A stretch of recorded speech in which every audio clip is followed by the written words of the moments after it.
Everybody, what's going on? This is Heath coming to you from the Southern Fried Rod Shop once again with the update video of what I've been doing for the past couple of days.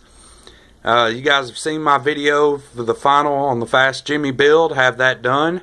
And I was going to move on to some other projects I had been wanting to get started on. And I've started a few of them and just kind of had them set aside during the Fast Jimmy build.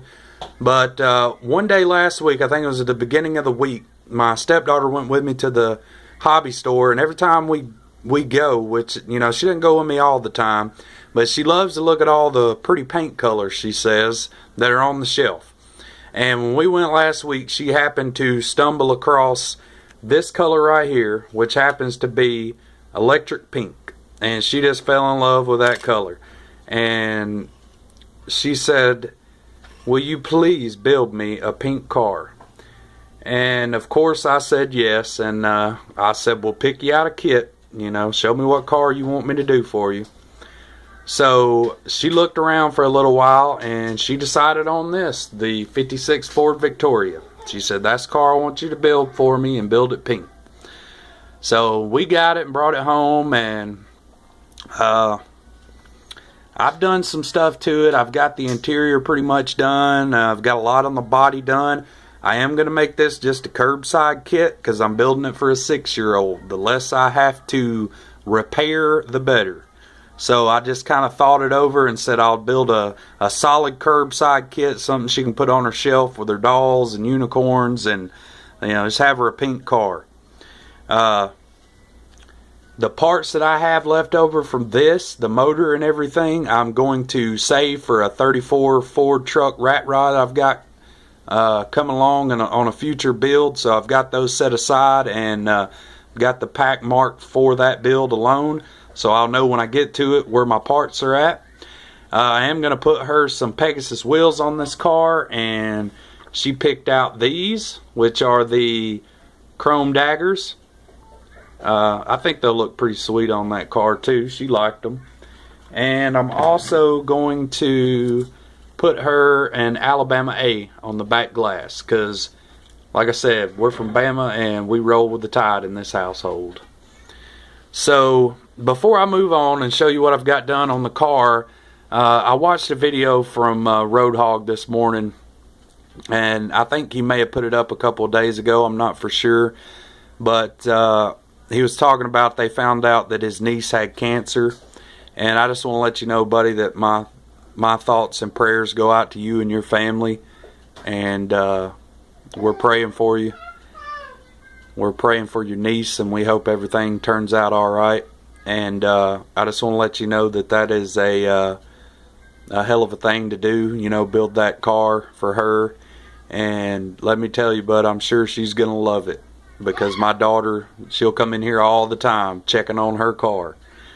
So I'm sure your niece will love that pink 57 Chevy. I don't know too many little girls that doesn't like pink. So that's a heck of a thing you're doing, buddy. So what I'm going to do is I'll move this box and I'll show you guys where I'm at with this car at the moment. Alright, so like I said, this is, what did I say that color was? Electric pink. Alright, now I did not prime the body. These Testors one coat, they seem to work so well without a primer. And with this being such a light color, I didn't want to throw a primer down and then it darken it and it not look, you know, the color that it was supposed to. So this is just sanded down, the body is washed. Threw the coat of paint on there. I think I put 2 good coats on. And then I shot it with clear. That's about 4 coats of clear on there. And this thing shines like a diamond. I mean, that is a beautiful paint job to be pink. The trim on the side. I put up a couple of pictures on Facebook. A little model community I'm involved with, and was kind of showing the guys that had questions about using aluminum foil how to do that and how to work with it. So the side trim here is done with aluminum foil. Now from the door handles up, I free-handed that. I don't tape anything off. I could tell you, for some odd reason, I get a huge rush freehanding trim like that. I guess because you really only have one chance to get it right without messing your paint up. And like I said, I get a rush out of doing it. Really love it. Show you the other side. Alright, that's what we're looking like. Like I said, I did glue the door shut because I don't want to have to try to fix or repair doors that have been torn off by the kids. So I'm hoping she'll just keep this on her shelf and try not to play with it. But I'll go ahead and show you what I've got done on the interior for this build. I went with a plum purple interior with the zebra accents on the seats. Did the chrome steering wheel. I just wanted this to be as loud and, you know, custom crazy as I could get it because I knew she would love it. Put her in a custom made skull shifter, and I used a paper clip to make the shifter. And then that skull was from an old bracelet that my wife had, and she didn't want it anymore, so I said, hey, those are pretty cool. I'll use them in my models. And I've put those skull shifters in several of my other rat rod builds, but my daughter Summer just thought that was awesome. She loved it. But that's what I've got done so far on her build. And like I've said, everything else is kind of just set aside right now until I get this done. And hopefully it won't take me too long because, like I said, it's just a little curbside kit I'm putting together for her to put on her shelf. Did want to show you real quick before I wrap up the body on my 53 Chevy that I've been working on. I am making this old rusty rat rod. It's got a couple different layers of paint. I wanted it to look like, you know, this car's been around for years, so it's had, you know, several different paint colors.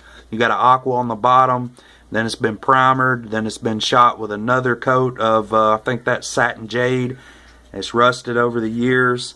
The only thing else I've done besides some rusting is I've got my trim painted in, and I went with a dull, I think like a steel color. You know, I didn't want shiny chrome on that thing with it being old and rusty. I'm not done with the rusting. I've got another technique that I lay down on top of that to make it look like it has some actual built up rust. So I've got to still do that. Like I said, this is a work in progress build. When I get done with hers, I'm going to try to finish this one up if I don't get sidetracked on something else. Still got the Monte Carlo build to do. Really the only thing I've got to do to that car is shoot the interior a different color. That Monte Carlo has been in the purple pond probably 2 or 3 different times. Paint didn't turn out. I didn't like the interior body color combo, so the interior went back in the purple pond. So that car has just been a work in progress forever now. But to keep from rambling on too much, guys, I'll let you go for now. That's what I've got going on. I'm building a curbside 56 Ford Victoria for my stepdaughter to put on her shelf. She'll have a pink car. And then once I get that done, I'll show you guys a final video on it. And then we'll start working on finishing up this 53.